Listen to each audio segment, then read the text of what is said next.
Hello, everybody.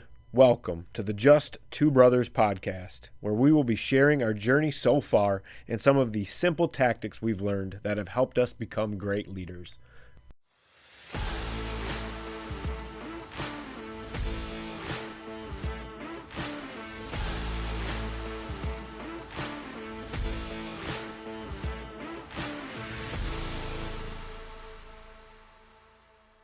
Why is it hard to delegate? Or do you find it hard to delegate? 3 things for me: ego, lack of trust, and inexperience. Inexperience how? Inexperience in delegating? Yes, Okay, because it becomes easier the more you do it. right. You don't know how to do it. You don't know how to go about doing it. Mm-hmm. You're not sure what to delegate. And as you start doing it, you learn. Right. You learn everything we've talked about. Right. Learning your people, learning what's effective, what's ineffective, and it becomes kind of second nature. You don't even have to think about it anymore. Yep, exactly. Like most things. I mean, Mhm. you practice anything enough, you're going to get good at it. So, Right. yeah, the more you do it, just becomes easier and easier. There's so much that goes into delegating and how to properly delegate so you don't piss somebody off that, yes, that experience helps.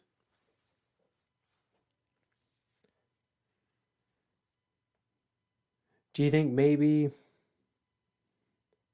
people set too high of expectations that's a cause for it being harder to delegate? You set too high of expectations or It's a lack of trust. too high of a bar to meet. It's a lack of trust. You don't trust your team can reach the goals you've set them. And maybe it's not a lack of trust, but more or less you're too And I much of a see what you're- perfectionist, and you need to let go of that There's your perfectionist. ego. There's all kinds of different ways you can shake it and break it down. The simplest for me were ego, lack of trust, and No, and I hear experience. you.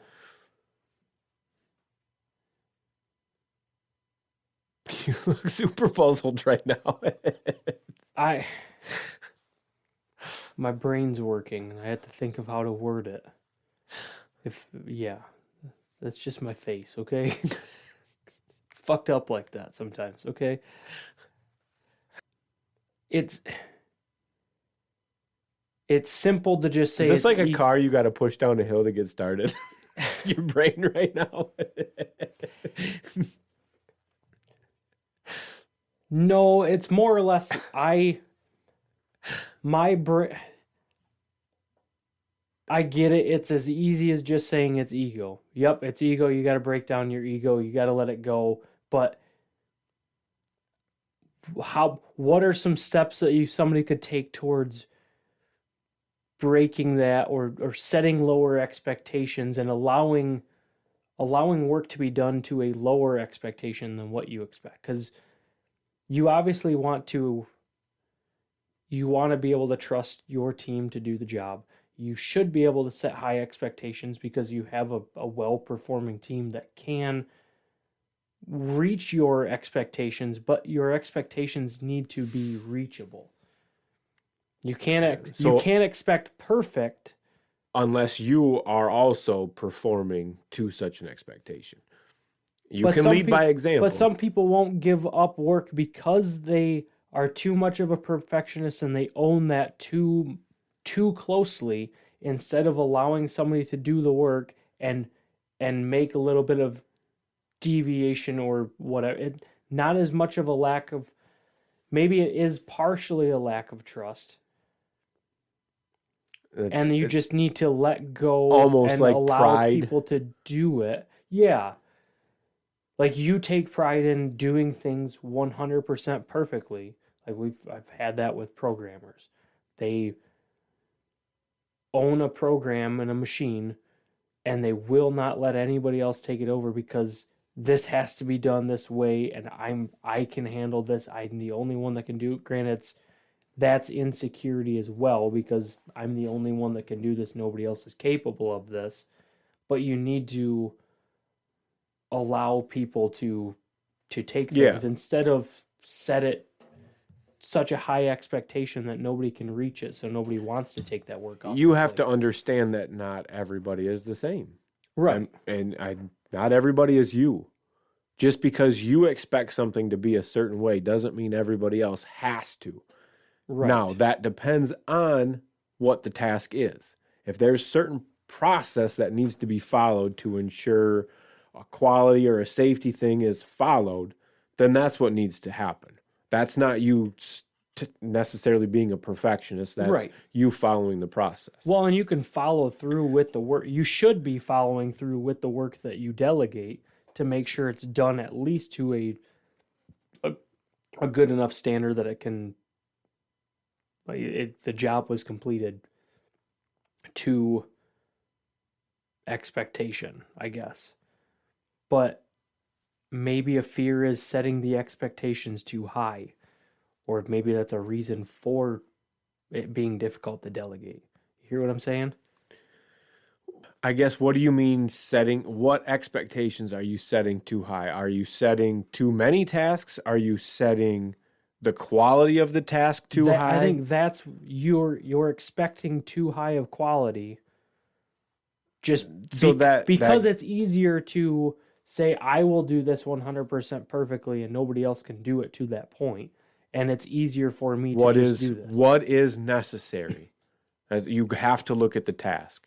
Is it a project that's getting turned into a customer that it has to be perfect? I mean, it's a proposal or whatever for a customer, so it has to be perfect. Or is it let's say they don't know exactly what it is they want.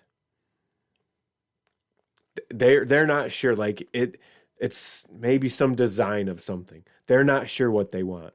You just have to have a blind, like.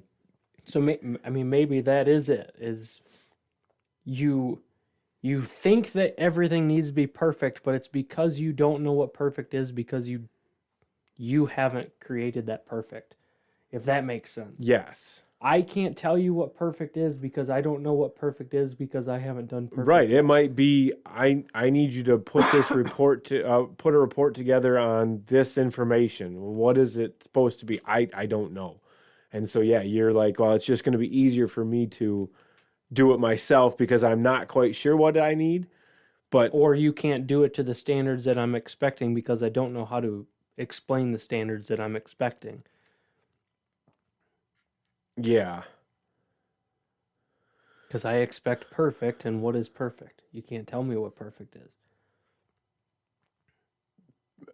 So as a leader, you have to have faith that they're going to come up with something, and from there, you can decide what you do or do not like. You have to have a level of trust with that person to say, what they give me is going to be good enough as a starting point. That's maybe what I'm looking for is, should you learn to accept that maybe perfect is good enough, or good enough is perfect? Yeah, and that was the other point I was trying to make earlier is, yes, some things need to be perfect depending on what the situation is, but you might need to check yourself and say, does this really matter that much? Did you take too much ownership of it? Or just, you might have, like you were saying, certain expectations that are just unrealistic about the design of something or the layout of something, to where it really doesn't matter how it looks at the end of the day. It's done. Mm-hmm. You just don't have your hands all over it. Right. And you have to be okay willing with that. to accept that, and willing to, because otherwise you can sit there and fight it and say that nothing's going to be good enough because it's not your creation. Right. It's not your doing, it's not your work. Right. And you have to be willing to accept that and say it's good enough. Yeah. And be okay with whatever they come up with, and a lot of times you're going to be surprised. Mm-hmm. They're going to probably come up with something better than you would have. They look at it from a different perspective. They can I've come up found with that something more different. often than not. And it's just like, holy crap. Yeah, I didn't even. Awesome. Hell yeah. Mm-hmm. So that people might surprise you, but Yeah. you got, that's lack of trust. You got to have a trust with your team that what even Sometimes you can't learn what. they're good enough may be perfect, even though it's not your perfect. You have different outlooks on everything. You don't know what people are capable of either until you trust them to give it a shot. Yeah, but your perfect is not everybody's perfect. Mm-hmm. And they might create something that more people think is perfect than what you had originally anyways. Right. We're all different. We all look at things differently. Right. So you have to realize that it's not. So that's lack of trust and your ego again. You have to be willing to accept that somebody else might be better than Right. you. And that's okay. Mm-hmm. You've empowered that. You've gotten them to take on those challenges and push themselves to realize that they can do this. Right. You should be proud of that. But yeah, so I still think that lumps in, those three lump in most of why it's difficult to delegate. Why do leaders need to delegate? Why is it important for leaders to delegate? Going back to my first story, I guess, of being told to stop doing certain things because that's no longer what I get paid to do. As you become a leader, there's tasks that you are paid to do, certain things that are your job and nobody else's responsibility, that those responsibilities get put on the back burner because you have too many other things filling your plate. I think that's one of the big reasons it's important, is because if you don't pass off all the work to your team who you are supposed to be providing the work to, you can no longer do the jobs that you're supposed to be doing because you're doing everybody else's job. Yeah. Instead of utilizing those that you're in the charge of or in the lead of to do the work for you. That's the whole point of Right. a leadership role, is to instruct people on what to do and how to get the job done. Yep. That's the whole purpose of a leader. Yep. Is somebody to say, this is what needs to get done, this is how it needs to get done. Yeah, I was going to add, like, and depending on the type of job, type of facility, whatever, people don't necessarily have tasks to do every single day. They might have to go to somebody and say, all right, what are we doing today? And that's where that leader needs to be able to delegate and break it down to each person. Say, you go do this, you go do this, you go do this, you go do this. So yeah, to your point, they need to be able to, depending on the situation, they need to be able to give their team work to do. Otherwise, people stand around with no clue what to do. Right. Now, that's the question I was going to ask you. There's a follow-up question to what we were just talking about. Yep. And allowing your team to do things, and maybe it's not perfect, but it's good enough. To shift that mindset for a leader, would you say it's an effective way to do that would be to shift your mindset with it from, I'm giving up work, or I'm giving up a chance to do something just to my standard, and look at it as, I'm giving somebody else an opportunity to try this and I can teach them how to do it to my standard if it's not there. Look at it as more of a coaching opportunity as opposed to an opportunity to lose something or go back.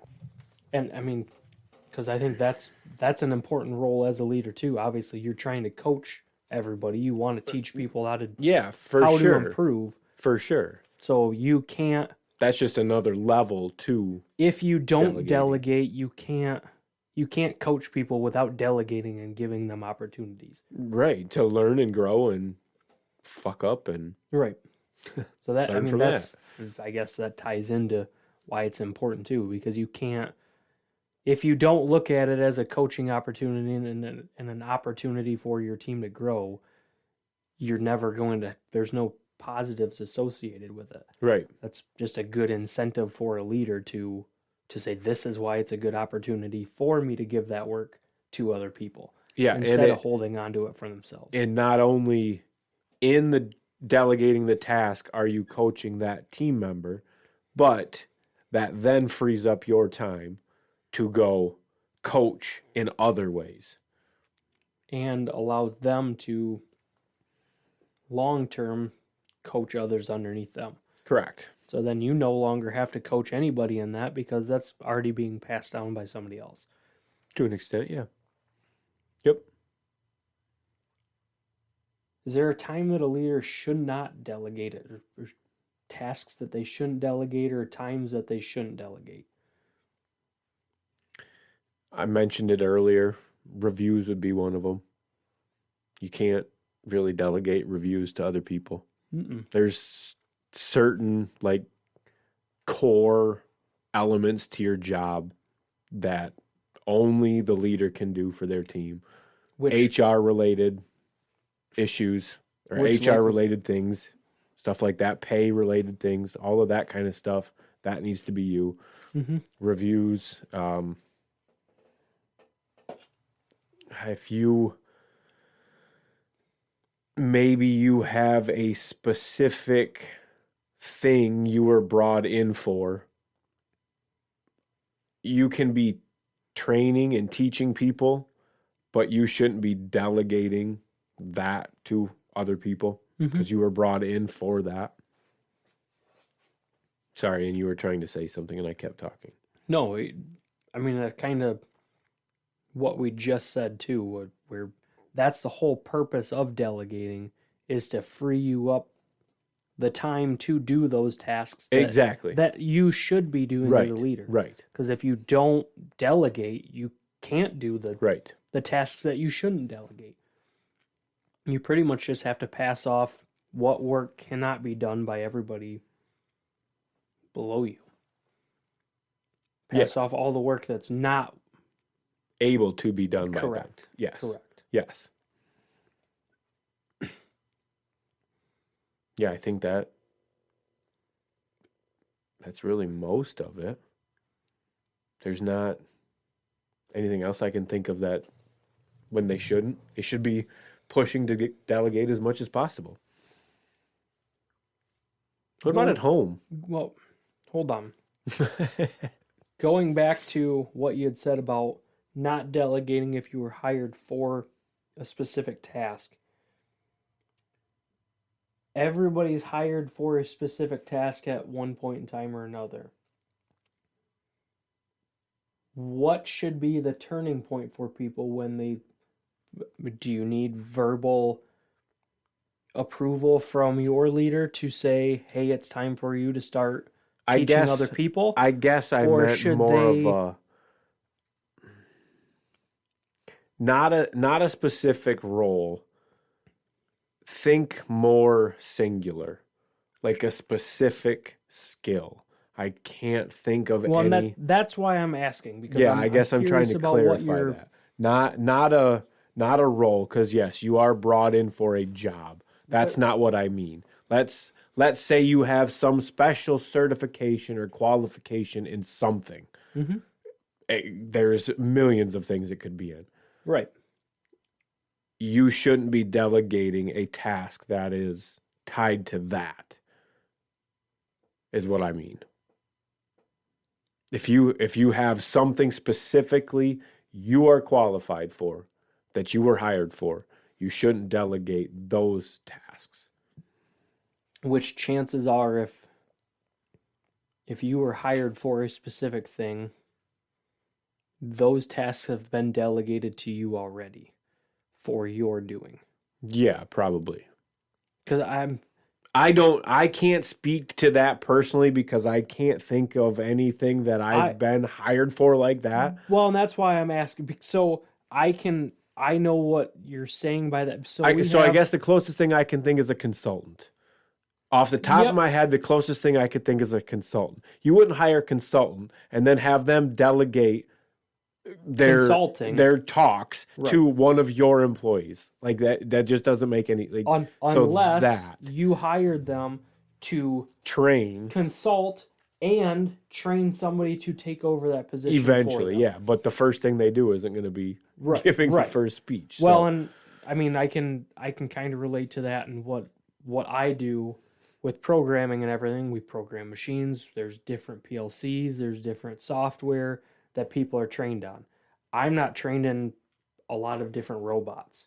I don't have any formal training in anything that I do. You don't know FANUC, do you?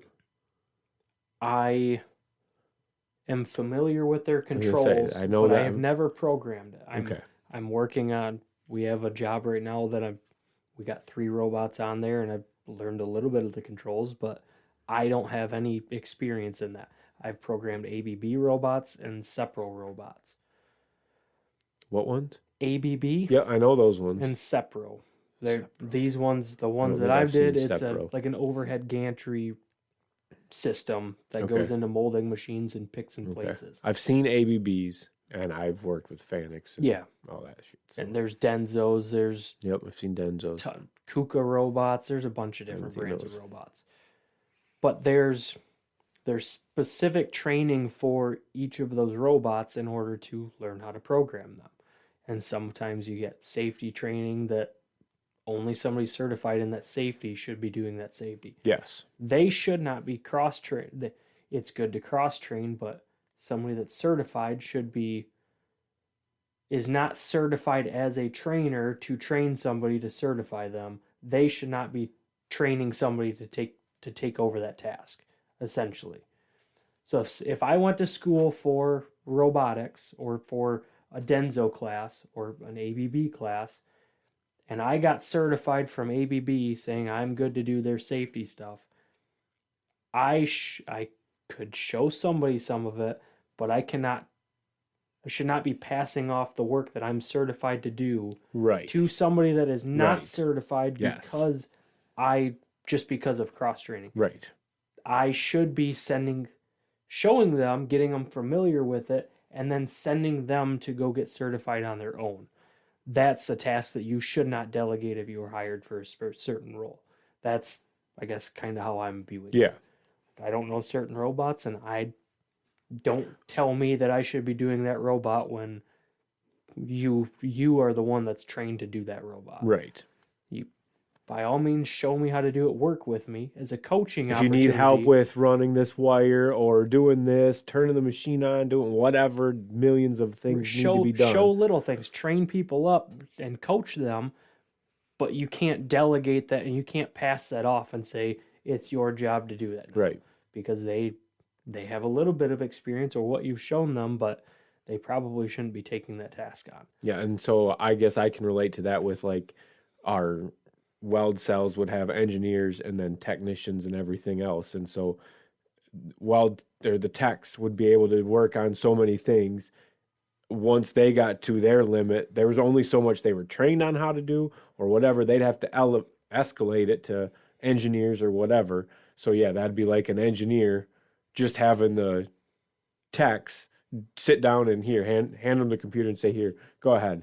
Like, no, you can't do that. Exactly. But they could sit there and eventually slowly watch them and maybe pick things up. But they can also be around the back of the machine, hitting the controls, making the robots move, and doing stuff to test out what the engineer's doing. Right. So, yeah. I mean, that's how I've learned my job. That's how I've learned to program, is working side by side with somebody and learning over time just from working with them. Yeah. Not from being given something and said, well, I don't have time to do that. You're going to start learning, but you got to figure it out. Right. Because that's not training. Should be a coaching opportunity and not a delegating that task off to somebody. Right. I guess that's kind of what I wanted to clean up or not clean up, but Clarify. clarify. Yeah. Go a little bit deeper into. Because it was, it just seemed very vague, but that makes more I sense to me now. didn't mean roles. I meant specific, because we're all hired for a job. And we have a title, but that can change because I was hired for machining and machine building, and right. my role has changed as I've grown and gotten experience from being coached and being trained up. Yeah, exactly. But and your roles and your daily tasks transition, and you're kind of, you become this fluid blob at some points of just, this is the things you do. Yep.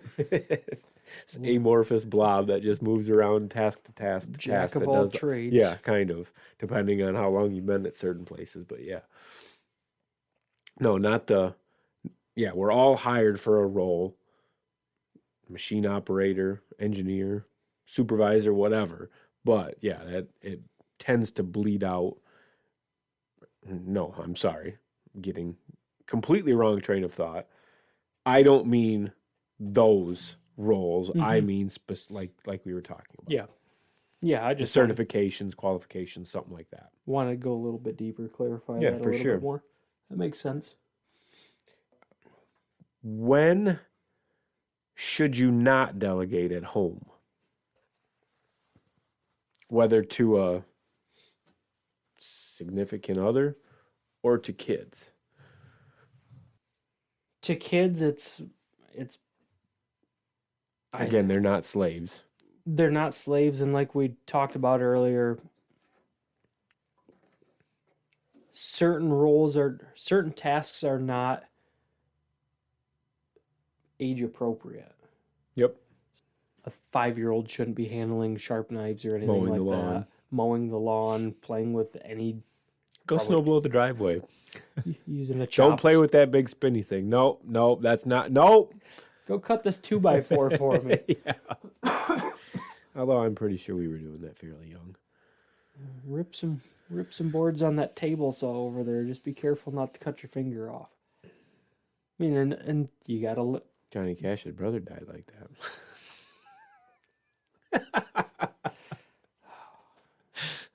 Poor Jack. God damn it. Do you hear him, John? Do you hear them angels? I can hear them singing. Oh, I can hear them, Jack. Oh. But, I mean... Back to the topic at hand. Yeah.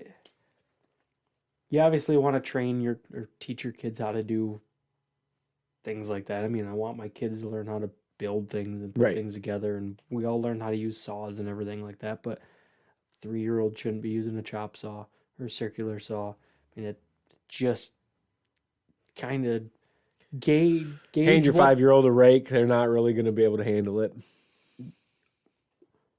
Strap on a backpack blower. Give them the opportunity to. Because, but just as a joke, like, here, help Dad. And they will. They fucking love doing it. Yeah. My kids will sit there and rake piles all day long. But don't hold them to any expectation. Exactly. And that's no expectation. That was something that I did have to let go, because it would be quicker for me to do things sometimes than to now I have to involve my kids, and now it's going to be a pain in the ass, and now it's going to take 3 times as fucking long. But sometimes they just want to help. That's and it's an opportunity for them. And that's where, like, raking leaves. We can sit here and hand you guys rakes, and you guys can try to help, but you're probably going to be in the way. And I fought it for a while, and then my kids just take the rake and I leaf blow all around them, and then I just leaf blow their faces and blow leaves all over them, and it ends up just being a mess, and that's more fun than the job that didn't need to get done that much anyways. Right.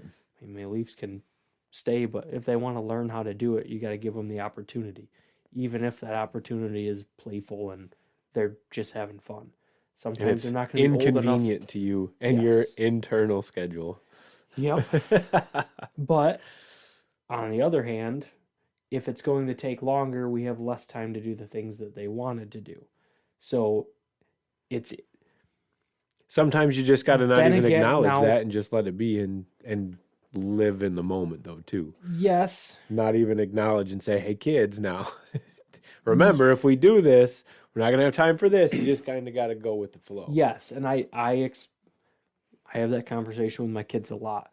And sometimes there's promises or talks about doing certain things that we end up getting involved in something that we have more fun with, Yep. and it takes up other time. And then no conversations are had because we're just having fun. Right. We're in the moment. Once bedtime comes, Yep. then I get called out for lying and we didn't do what you promised. You promised us that we would do, and then I have to go through and like, I understand. This is what we did though, and we had fun. That I wasn't gonna stop what we're doing because we have to make this schedule just because we talked about Right. possibly doing something later. Yep. And that, I mean, my kids set internal schedules for themselves too, and it's a learned behavior. I know that. I know I've probably done it to my kids. I because think we all do it to an extent. I mean, you have to. You have to stay. If you're not on time for things, you're not gonna have a job. You're gonna piss off friends because you don't show up to things agreed on time, and you have to do things effectively and efficiently. You Right. have to use your time effectively. Right. And sometimes you just have to let that time go and deal with it later. And I have to do that a lot with my kids, is sit down, mainly my daughter. Colt could care less. He's just in the moment. He's happy as could be. But Ari overthinks it, and she really, if you make an agreement that you're going to do something with her, she holds you to it. And if it doesn't get done, she remembers that, and she'll ask, why didn't we do that? And most of the time, she just needs a acknowledgement of, Reminder. you're absolutely right. I know we talked about it, but here's why. And it's not that I didn't want to do it, but we were doing this, or but this took over, or this came up and it was something that we had to deal with. And sometimes there's unexpected things that happen. We kind of just got to roll with the punches. We got to deal with it, and we got to move on. Right. And then it's just an agreement that we will do what you wanted to do. It's just not going to happen tonight, and we'll have to do it another time, or tomorrow, or next week when you guys are back with me. And usually they're good, as long as I go back through and explain that. But I guess now we're on a whole different topic than delegating. But that it's a reason why it's hard to delegate as a single parent too. I mean, Yeah. it's all on me. All the tasks at home are 100% on me. Right. So I have to be okay with letting them do stuff because I get burned out, man. I take on way too much Kids all the damn need time. that, though. And the kids want to, like I said, they want to help. And that's why I've started selling it on. It's buying us more time together. Right. Because that's what they ultimately give a shit about. They could care less about anything else. They just want time. So we've got how about age dependent. yeah. What else? When else shouldn't you delegate? I am no longer married, so it's hard to speak on the tasks that should be delegated.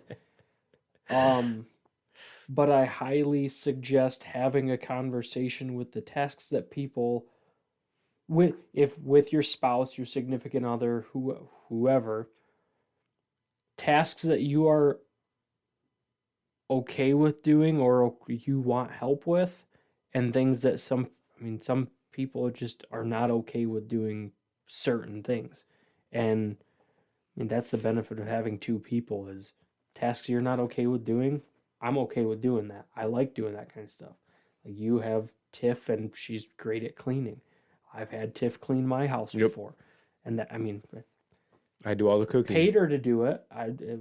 She doesn't come and do it for free, but I mean, that's me delegating with an incentive. Yep. Is, you're better at this than I am. You have more time than I do.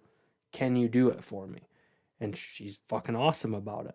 And that, I think that's a benefit that you have as somebody that's married, is you have somebody that you guys should be able to balance each other out on the tasks that you're willing to do, especially with a male and female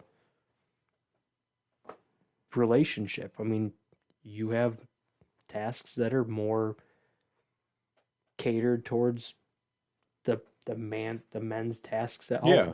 It just like women have more tasks that are catered towards women. Not catered, but the normal roles. Cleaning, laundry, whatever. Women You're tend gonna to do get the it. people that are gonna argue feminism, rah, I whatever. Don't care.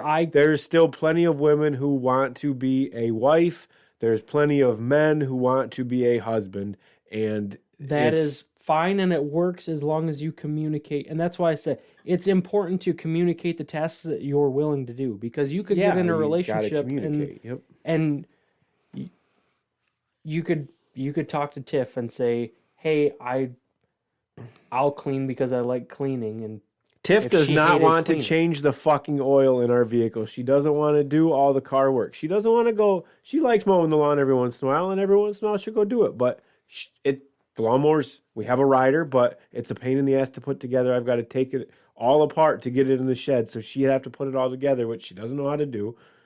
And then she'd have to lift all this heavy shit that she can't really do. And it's not that Or she has to can't do push it, and that hurts her back. And then she bitches about being sore for 3 days. And so it's like, there's just things that I do. There's things that Tiff does. There's Right. guy tasks. There's girl tasks. There's nothing wrong with it. There's nothing wrong with it if you don't like it and you guys do something different. Nobody gives a shit. And that's why it's important to have a conversation, though, because I just don't want anybody trying to cancel us for saying some dumb shit, because I genuinely do not give a flying fuck what anybody fucking does. try to cancel y'all us do because y'all do your own thing. Fucking- Don't care. We just have our opinion that there are certain things that it works out well for us. Yes. It works out well for us. For us. And I can Just wanted say to make that I can clear. say whatever because I do all of the tasks at my house. I clean everything in my house. I do all the Regardless, laundry. I do It's all the your dishes. life. I do- It works for you. Right. At the end of the day, that's all that's important. It Right. works for you. But I don't care what works for you. I don't have to live with you. Right. But I could have somebody, if I ever brought somebody into my life, if a girlfriend got married, whatever, I would have that kind of like, I do all this stuff already. Yeah. If you don't like doing laundry, that's fine. I'm already doing the laundry. I already do my own laundry. I already do all my kids' laundry. I don't care. But what can you do now to help take another task off of my plate? It should be a mutually beneficial agreement. Yeah. Instead of just assumed. Don't just assume that because your wife is a woman, she wants to do all the shit that women Correct. do. Because that's the important part of it. Yes. Don't assume that people want to take on tasks and roles just because their gender, because of things that you think that they're good at. Maybe they fucking hate doing that thing. Yeah. They're just good at it because they've had to fucking do it all the time because You know nobody what else I is would willing eat to if do I it. made Tiff cook? Fast food. Yeah. Cook. Or mac and cheese We and just- nothing. I just Like, talked to her about this. yeah, legit. Like, we wouldn't eat. So I can't say, well, that's your job. You're the woman, cook me food, because I'd starve. Right. I like cooking, fortunately, so it worked out. But That was one of my roles when I was not all the time, but most of the time I would come home and I would do the cooking. yeah, me And too. For anybody that knows me, I fucking love cooking. Hmm. I can cook some damn good fucking We all food. kind of do. Yeah, we We all do. raised, We were raised in a household that Lots every of single night we had homemade meals. Mm-hmm. We were fortunate enough to have that. Mm-hmm. There's not a lot of people that have No, homemade meals, especially made nowadays. anymore. And my kids fucking love it, dude. Mine do too. They get so excited about some of the shit that I make. We were because just it's talking good about food. that the other night, that my kids, that's one of the, you can ask them, and that is probably one of, if not the most favorite thing that they like that I brought, to the family yes, is sitting down for dinner, because they don't do that. for a home anywhere. cooked meal. Yep, and they've already said that Abby makes her boyfriend, and he knows, and the no cell phones at the table. That man You do not get caught at the table, at our table with a cell phone, because those two girls will tear you apart. Mm-hmm. And good. They like that. They like that a lot. They said that's the only time we all get to talk. And it's My kids do it all the time too. And there's some conversations that we're talking about something like, well, I'm gonna have to look at my phone, and I clear it with my kids, even though they're 7 and 8. Like, I know I said no phones at the table. I won't do it, so you guys can't. I mean, they don't have phones or anything like that, Right. but I want to show them the respect that I'm not going to be on my phone the whole time while I'm trying to have conversations with them. So they'll get mad at me if I pull out my phone. So I have to clear it with them. Like, if we're talking about this, I'm going to pull out my phone. We're going to do this. Just want you guys, oh yeah, you're good. So that's the only time. But yeah, that's going to stick with the kids. That's something that the girls are going to continue to do. And my kids will continue to do it. They're going to want that. And they do. We sit at the table every single night except maybe once a week. On the weekends that I have my kids for a longer period of time, we'll usually have one meal watching a movie. Yeah. We'll sit down on the couch and we'll all snuggle up and just eat dinner and watch a movie.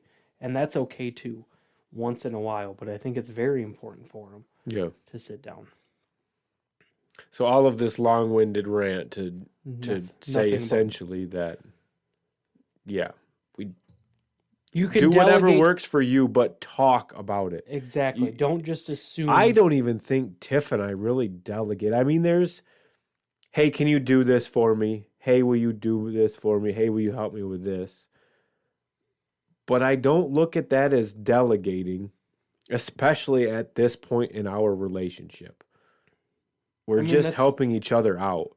So I don't. Right.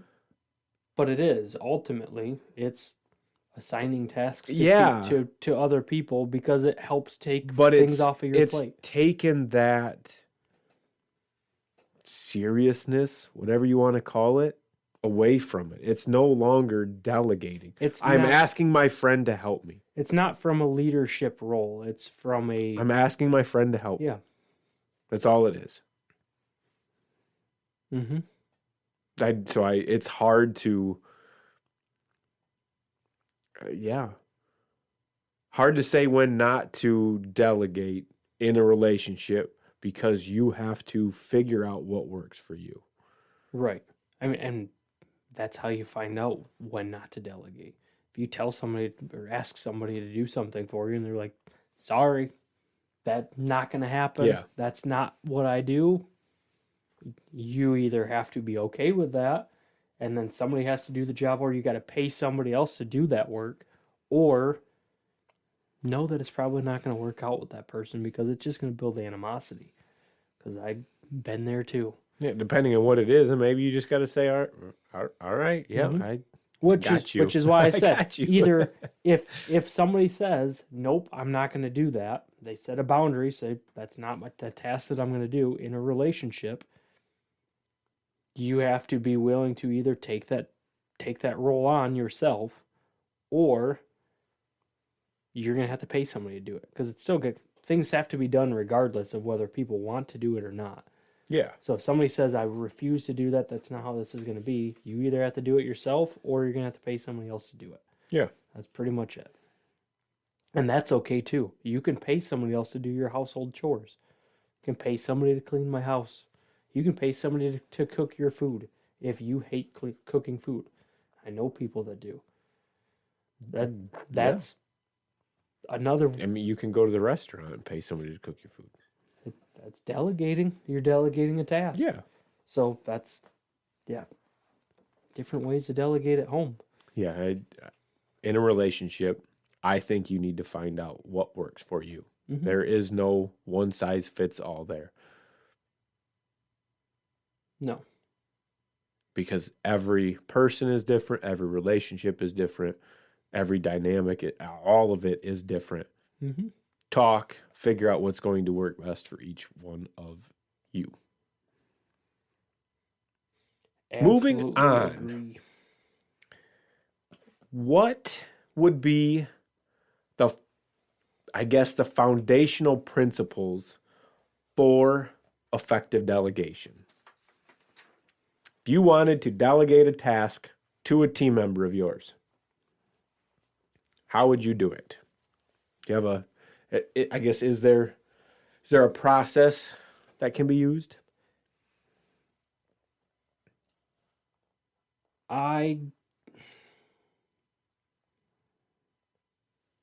Now with the conversation that we've had tied in with what I said that I've done in the past with just creating a list, I still create a list of all the tasks that need to be completed.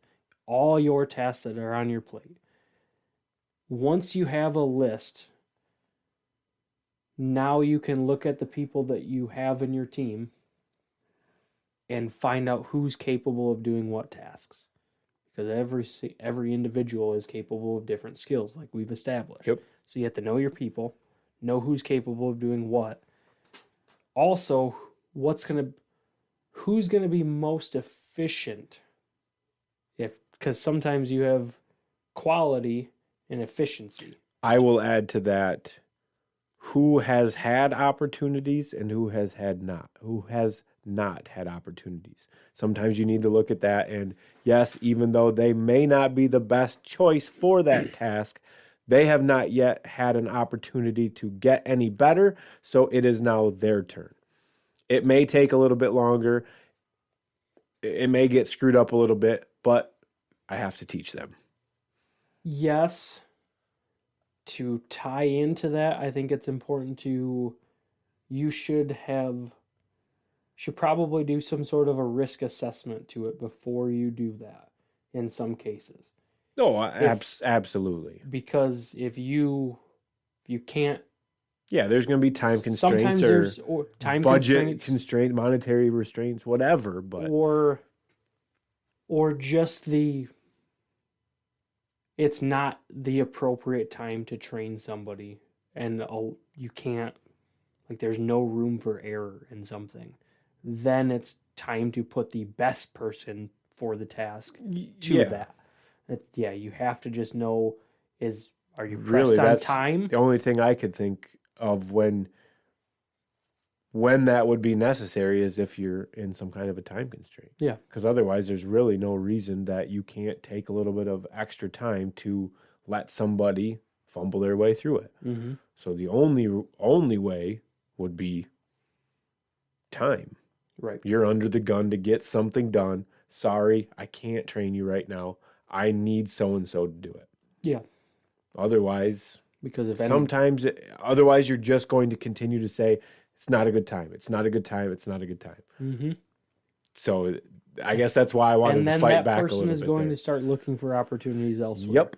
Because you never gave them the chance that they were looking for. Once you started it, it just becomes that much easier. Mm-hmm. And then it gets to the point where, well, they've never done that, so I can't have them do it. Well, you've never taken the time to train them on how to do it, given them the opportunity. So make sure you're watching opportunity as well. That being said, if you don't give somebody opportunities, obviously if they want the opportunities, they're going to leave. If you give them an opportunity and they fall on their face, it's completely screwed it up. They didn't even do the job. For example, you tell somebody to do something, it does not get done at all, and now it's all screwed up. How would you handle that? Do you give them smaller? Is that a leadership issue? Maybe not in the aspect of not doing the job at all. If they don't do the job at all, I guess that's them being lazy. They really didn't care about it. I mean, all of that it's all an assessment.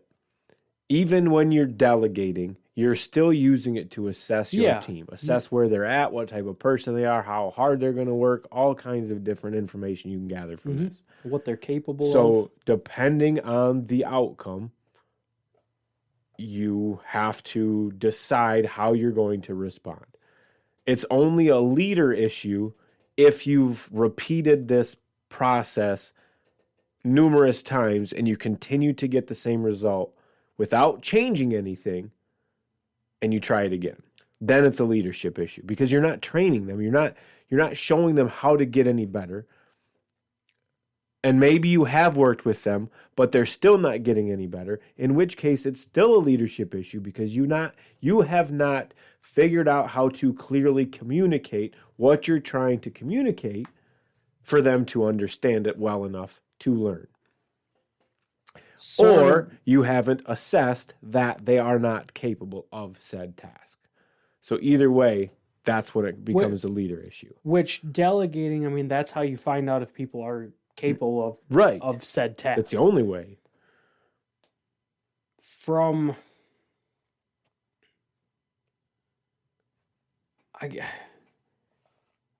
guess I'm thinking like they were thrown into too much at once. You gave them too much before they were capable. Okay. You expect somebody to sink or swim before you even teach them how to swim. Like You should be aware of the situation that you're putting that person into, and in which case you tell them, like, I was kind of expecting you to fail. I wanted to see what you could handle. I figured this was going to happen. No big deal. Let me take this back. You keep going with those ones. You're doing awesome with those ones. Keep up the great work. I'm going to take this one back. Don't worry about it. Move on. And then it's just hey, no worries. I'm just pushing you. Just wanted to see how far I could push you. We're good. No worries. So you're saying like they already had all these tasks that they've been doing, and then you just added more and then found out that they weren't able to do it. Is that where you're... No, you were saying if you gave somebody a bunch of tasks, chances are they're going to get something done on something. Right. So you assess what they got done, keep them going on certain things, take back the rest of it, and redelegate it. Should you reassess that as how you approach that as a leader, or more or less how the person was capable of handling? It all depends on where you are at in your assessment at that time. Because maybe you're giving too much to people before they're ready for it, and you don't understand that because you're an inexperienced leader. And that makes sense. You have to realize that. I don't know how you realize that other than reflecting on the pattern. Like you that just becomes pattern recognition. Oh shit, I've done this to 5 people in a row now. Maybe I'm doing something and wrong. They've all dropped the ball. That's the same thing.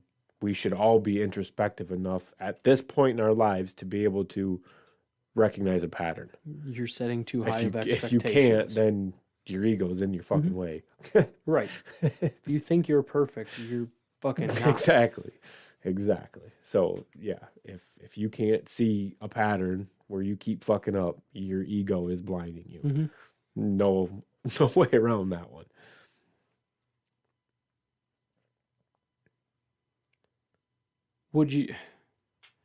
So I guess, could you just give people smaller, is it better to just give people smaller tasks? Just slowly increase. It all depends on the person. It's all an individual basis. Some people are going to be able to multitask. Right. Some people aren't. I guess if they fail, then you kind of, okay, I gave you 3 tasks this time. I'm going to pull it back to 2. We'll see if you can handle that. And you got to also assess the level of difficulty of said task. There might be one that was super hard, a couple other ones that were easy. They maybe just get stuck on the hard one and maybe just need a little bit more there's so much that goes into each individual situation. And I guess that I feel like you're trying to pinpoint something, and I'm trying to understand how you... I don't know if it can be dialed right down because it's such an individual basis. And again, this is where I said experience plays a huge role in this, because absolutely. And just as you do things, you learn how to deal with people and handle the different situations. And because I guess every single situation is different. Right. And that's what I'm trying to understand is, how do you decide did I give them too much, or what was that on me for giving them too much, or You have to look at what's their workload. Was that person just not What's their capable workload? of doing this do work? do I think that amount of work is too much for a person? Do I think that amount of work is too much for that person? And assess it from there. Like you can own. That's what I'm saying. Like you're trying to pinpoint an answer, and you really can't. It's hard to give an answer that you're looking for because it is so individual dependent. Because I guess you could have somebody a high performer that I guess if you give them, Somebody could delegate me an entire fucking page of tasks, and I'm going to keep going and not go back and see them until that fucking list is done. Where somebody else is going to be checking in with them every fucking task and going, okay, I got that one done. I'm going to go on to the next. Like it's all so individual. Which that kind of stuff, if they're coming up to you after every single task, I think it's probably time that you give them a little bit more so they're not, because that's an inefficient use of both of your time. Well, I'm saying if you just gave somebody a list and they're coming back reporting to you after every task, hey, I just got that one done. Hey, I just got that. Like I was just using that as a general example of how two different people would handle it. Well, and I mean, that could be delegating too. I mean, you give somebody one task and then they come up to you because that one task is done. Now you give them one more task. Sometimes that's all people can handle. Yeah. But that's why I said it's so individual. If you gave somebody else the same list that they could give you, a lot of people will be overwhelmed by that. Yep. And it's going to scare the fuck out of them. Yep. But somebody that's a high performer, I think, might take it personally, like, you don't trust me to do this because you're not willing to give me more. Yeah. Because you just gave me crumbs instead of the entire piece of cake. Yep. I want all of it. Yep. And because I can handle it. And I guess that from the view of somebody wanting more, if you want more from your leader, be open and communicate that. Tell them, I can handle more, I want more. And you as a leader should be able to say, well, here's why I don't think you should have more. Here's where you can improve. It's all coaching. Right. Here's what we need to do in order to get you to that next level. Yeah, that's all part of coaching and your assessment. In your assessment, you should be coaching. That's what you're trying to accomplish by delegating these tasks, is giving you more time for that type of interaction with your team. That's exactly why you're delegating.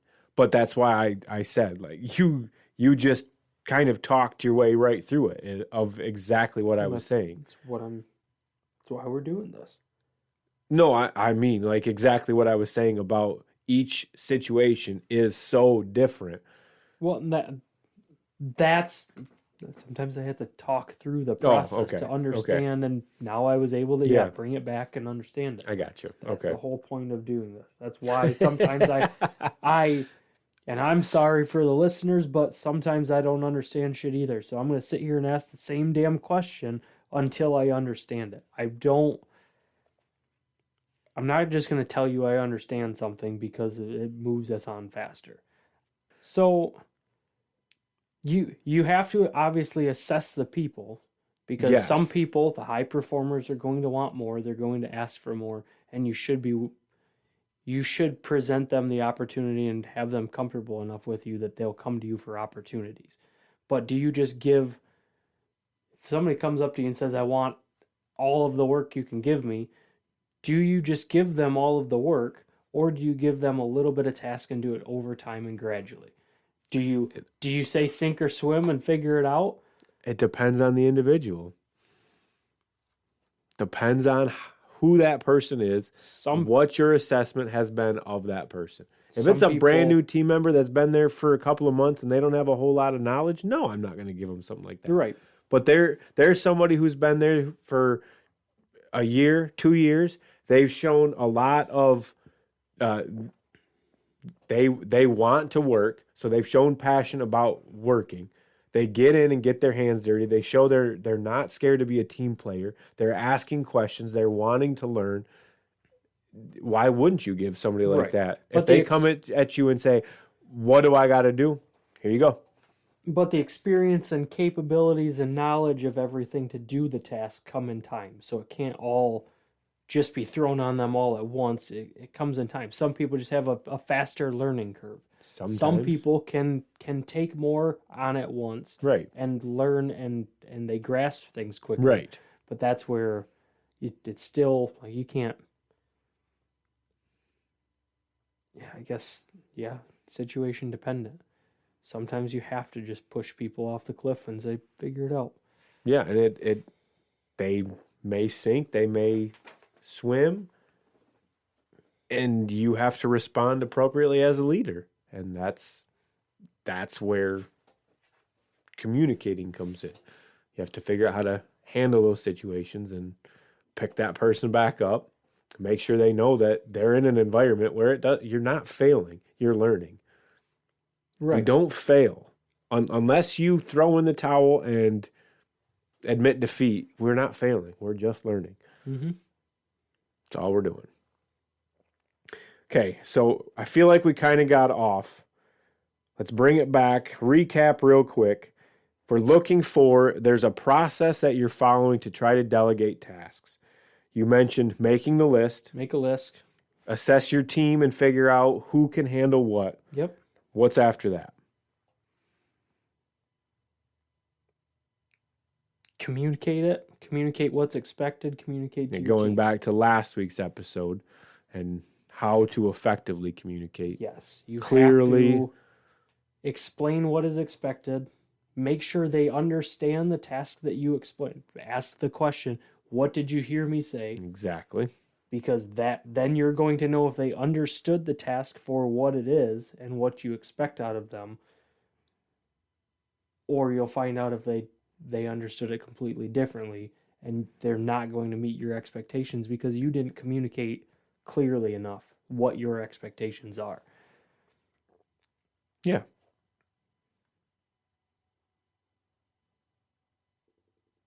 So then you want to make sure that whatever person you've given something to has the ability to do what is necessary. The permissions, the access, the credibility, whatever it is that they need to get that job done. Maybe it's just, hey, just so everybody knows, so-and-so is going to be working on this project. Leave them alone. Or they're taking the lead. Yep. They're in charge of this. Yep. Please respect them or leave them be. Let them do what they're doing exactly what they're supposed to be doing. Just make sure they have whatever authority is necessary to get the job done. And then it's important to go back and you need to assess. You need to coach people through things. Follow back up. But if they're doing a good job, let them know that they're doing a good job, because that's going to fuel that fire for them to want to do more. If they know that they're doing, it's just like a dog. You're a good boy. Yeah, attaboys. They get so happy and so excited about it. People are the same way. Tell them that they did a good job. Don't be condescending about it. And if you've got a good environment, they want to continue to please you.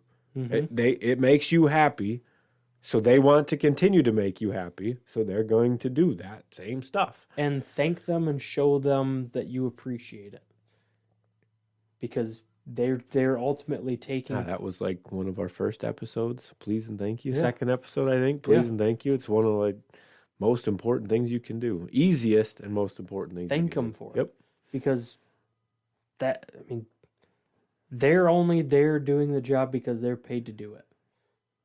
100% of the time, that's all anybody at a job at work is doing. They are there doing what they're told to do because they're getting paid to do it. Yep. If I don't feel appreciated for the work that I'm doing, I'm probably going to do less than quality work, because you don't care about the work that I'm doing, so why would I keep doing it to that standard? Yep. So if you want to continue getting hard work out of your people, your team, and quality work that is what you expect out of your team, you need to make sure that you you praise them for when they do a good job and thank them for it. Absolutely. Thank them for taking that load off your plate. Thank them for allowing you to do your job, because that ultimately allows you to be a better leader for them, and everybody benefits. So, yeah, thank them. Communicate. Tell them what a good job they did, how great it looks, how awesome it turned out, whatever you got to. And if compliment them. There's always going to be opportunities of growth, and there's going to be things that they screw up. But it's like they call it a compliment sandwich, kind of. Yeah. Give somebody a compliment, like, hey, here's something that I noticed that maybe next time try something different, or this doesn't look like it worked out. What can we do next time? And then go back to, but ultimately you did a great job. Love what you did, and keep up the great work. Yeah. But I think you don't always have to criticize. I will add that. No. Doesn't always have to be a criticism. No, but sometimes... It doesn't always have to be a compliment in there either. Sometimes it can just be a criticism. Like, no, dude, you got to fix this. And I will tell you, from the perspective of somebody not in leadership positions that's had reviews and had tasks given to me, sometimes praise is too much. Like, I don't want to always be praised for everything. Yeah. I need some criticism once in a while. Don't fill my ego and tell me what I can work on. Exactly. Yeah. Give that, and there has to be something. That's a big thing that I feel very strongly about when it comes to reviews. Don't bring me in to sit me down to tell me all the great things I'm doing unless you have something to say. Here's what I would like you to work toward. I want a goal. I want something to the next review to review and see if I grew. Yeah. Because if you just tell me I'm doing a great job, I have nowhere to go with that. I can't do anything on that. And that's... Yeah, I mean, you tell people that everything that they do is perfect. That's... What do they have to go off of that? Right. Sometimes it feels good to hear, like, yeah, I'm great, but now you're just going to get an egotistical asshole who thinks he's perfect.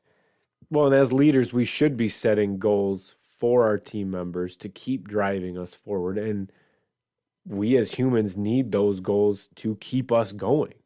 And I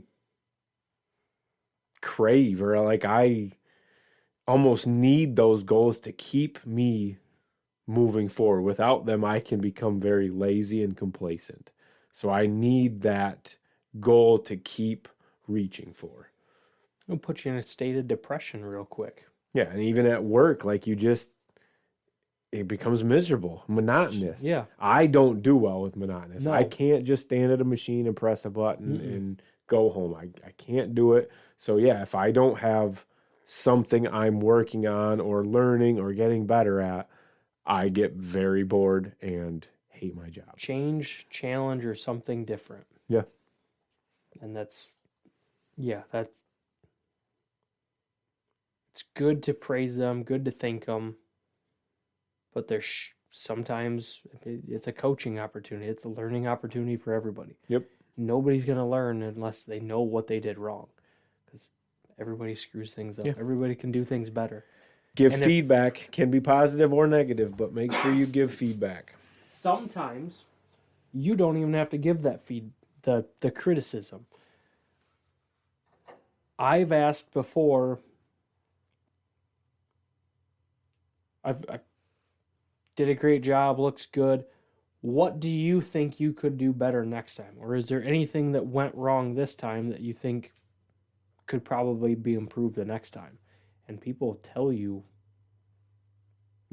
things that you probably wouldn't have ever noticed, or you just kind of overlooked, or things that you think are fine, but they want to improve it because they want to make it look better. It's like, oh, shit, hell yeah. If you can make that better than what it is, more power to you.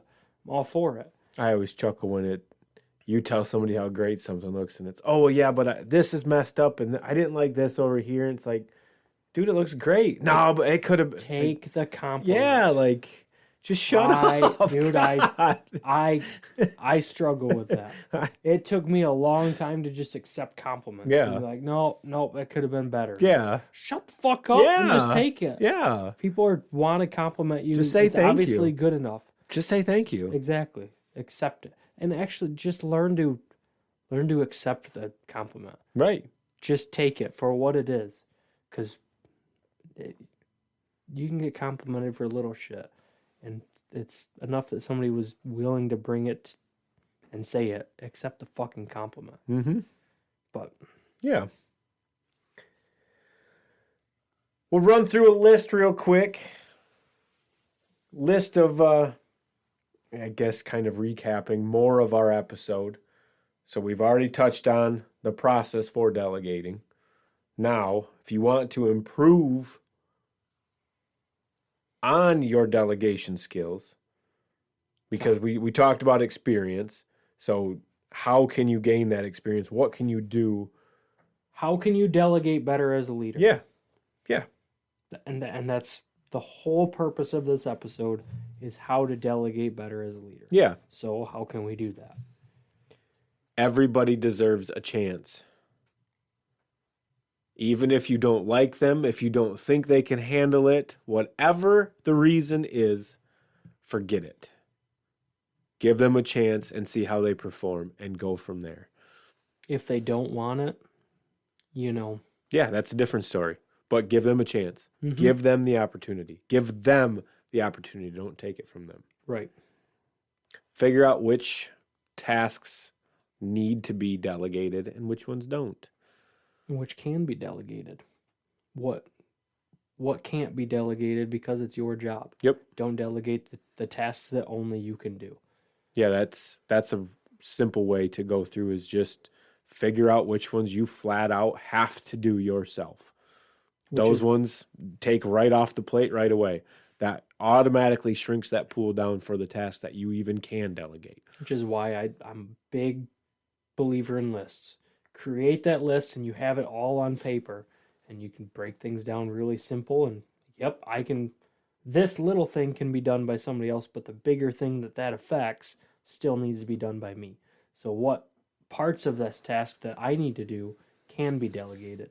And sometimes you don't even know that until you put it down on paper.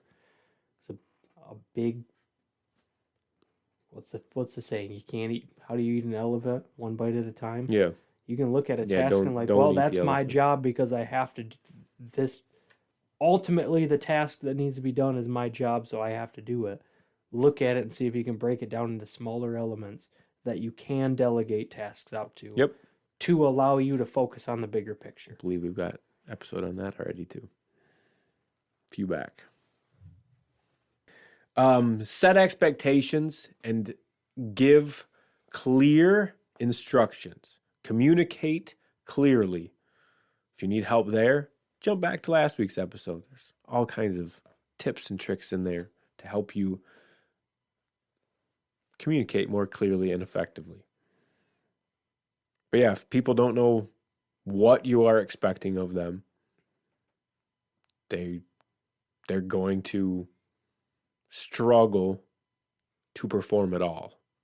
Or struggle to meet your expectations because they're Right. they're doing the task that they were told to do The but way not to they your- understood it. but not to your expectations because you did not clearly communicate your expectations. Right. So that's on you as a leader. So if you don't know how to communicate that, yeah, like you said, jump back to last week's episode. Yep.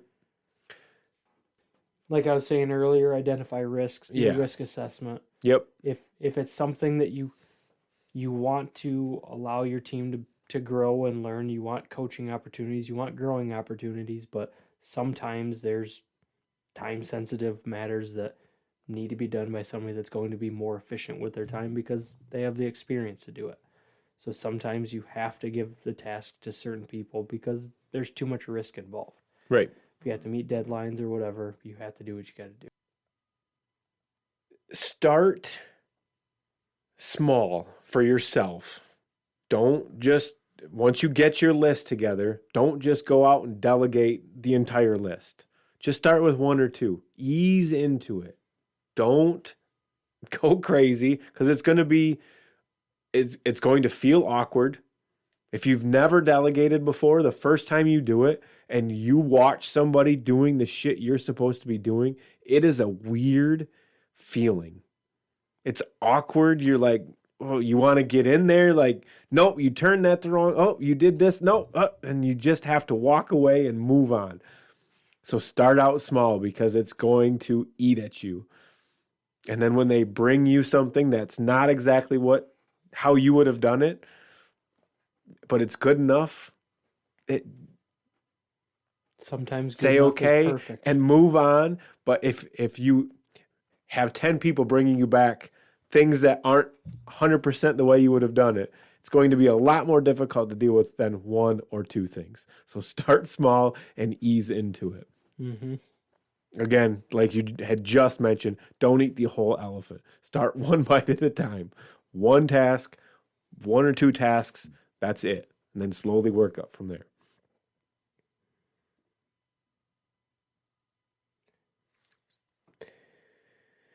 Get your team involved in the delegation process. Maybe you have your list together of things you have to do for that day or that week. You got a certain core team or whatever you're working with. Show them lists and say, hey guys, this is what we've got to get done this week, or this is what I've got to get done this week. What do you guys think you could help me with? Similar to how you handle it with your kids. Hey, this is what I've got to get done tonight. You help me with this. We'll have more time for me to play with you guys or do whatever it is you guys want. Mm-hmm. So same exact thing there.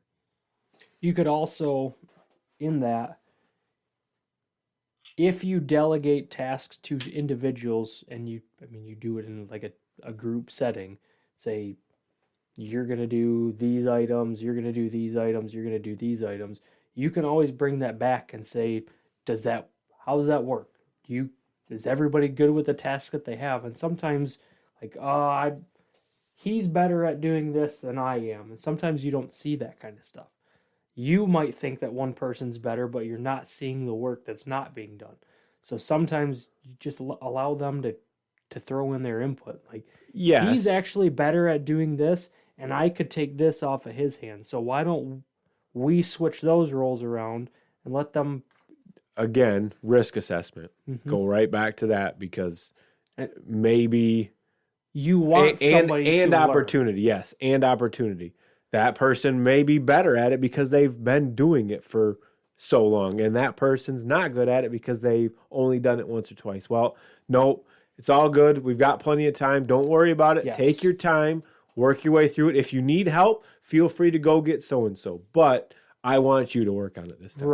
Right. Just be clear about that. But you have to allow them to feel comfortable to approach you with and say, hey, give them the opportunity. If you need help with anything, by all means, please go get so-and-so because they are good at it. But I want you to learn this time. And I think a part of that too is somebody that is better suited for the task might get upset that they weren't given that task and take it personally. So sometimes you might want to clarify that too. Like, hey, I know you usually do this, but like you said, I'd sometimes follow that up with going over to them and saying, hey, just so you know, I just want them to learn how to do that. If you don't mind, help keep an eye on them. Let me know if you guys need anything or go give so-and-so a hand. If they look like they're struggling, don't hesitate to jump over and help them. But that would soften the blow as opposed to somebody taking it personally, like, why the hell am I not doing what I've been doing? Why did you just take that task from me? Because some people do take that personally. Again, like, you're going to have those moments here and there, but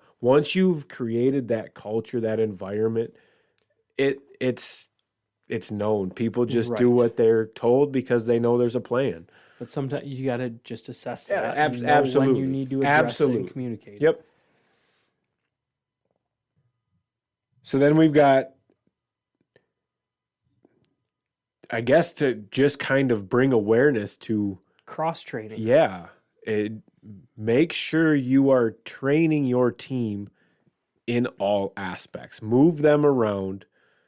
It's almost like the next man up mentality that you hear in sports all the time right now. Next man up, next man up. If somebody goes down, you need somebody behind them to come in and fill that spot. Whether it's vacation, sick, promotion, Yes. whatever, you need to be able to bounce your team around and be fluid in that sense. Use delegation as an opportunity for your team to cross train. Yeah. It might not be cross train in completely different areas, but certain tasks that Right. one person, you specialize in things you're really good at it. Well, guess who's the best person to train somebody else Yep. how to do that task? Yep. The person that's best at it. Yep. Now you can show everybody how to do it to that standard because I can't even do it to that standard. But you have to cross train. You have to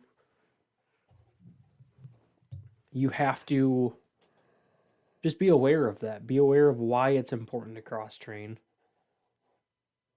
and the benefits to it. It just allows you to, like you said, when people go on vacation, now you have people that can fill that role. Otherwise, you're going to have to outsource, or you have downtime or whatever caused by one sole person not being there. Now you got to hit the brakes on everything just because one Right. person's not there, just because you as a leader did not train anybody else how to Yeah. do it, or allow opportunities for other people to be trained. Because I've been in that position too. Like, this could be getting done right now, but you guys have not given me the opportunity to even try it. Right. So you guys you're stuck waiting on one person because you won't give me the opportunity to learn how to do it. Yep. So guess what? You guys just screwed the pooch on that one. And I know the excuse is going to be, well, I don't have time. Well, we don't have time. I don't have time. I know, but you do, or find it. Because it's going to benefit you in the long run. You're going to lose a little bit of time training somebody up front to I promise you, extended downtime I was going to say, caused I by... promise you, you're already losing more time than you will by deciding to shut something down for one day to start cross training. And once you start it, that starts to open up more flexibility. From there, it gets easier. But to take that initial step, yes, it's scary because what are people going to say? What's it going to do? Blah, blah, blah, blah, blah, blah. Sometimes you just have to take that leap and do it. No time is better than right now. It's like putting off preventative maintenance in a machine or your vehicle just because it's not convenient for you. Ultimately, it will bite you. It's going to cost you a shit ton of money, and it's going to cost extended periods of downtime because you put it off. And I promise you, you're already losing time and money because of it, because of a lack of cross-training. And how much more efficient are people going to be when sometimes you cross-train and they understand why another aspect of that job is being done. So now they can bring it back and make what they were already doing better suited for the other task. Or they find something else they're better at. You find some kind of other diamond in the rough. Who knows what you're going to find just by cross-training. Mm-hmm. Again, that's the excitement of the job. Right. All of those games you can play. So, yeah, sum it up. Give everyone a chance. Assess tasks worth delegating. Don't delegate stuff that you have to do as a leader. Set expectations, give instructions, give clear instructions, and make sure that's communicated effectively. Do a risk assessment. Start small.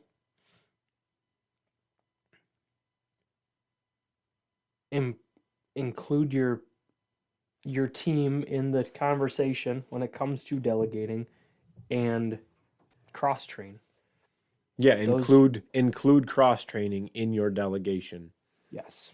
Because if that's something you've forgotten about, which is easy to do, especially in everyday. Especially when you have people that are good at doing what they're doing, it's easy to say, you're good at the role that you're in.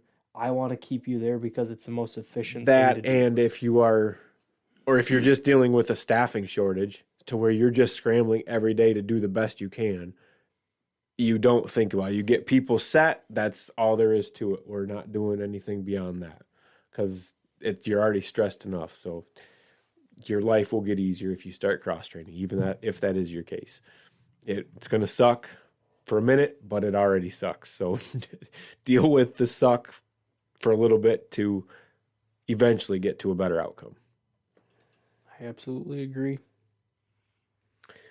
With that, we'll wrap up delegation, I think. Pretty much sums up, yeah, the importance of delegating, why delegating is important, frees up your time as a leader, allows you to do more leaderly duties. Mm-hmm. It's not lazy if approached appropriately. And it only offers opportunity for your team to grow. Yeah. A couple other tips and processes in there that just keep an eye out for on social media.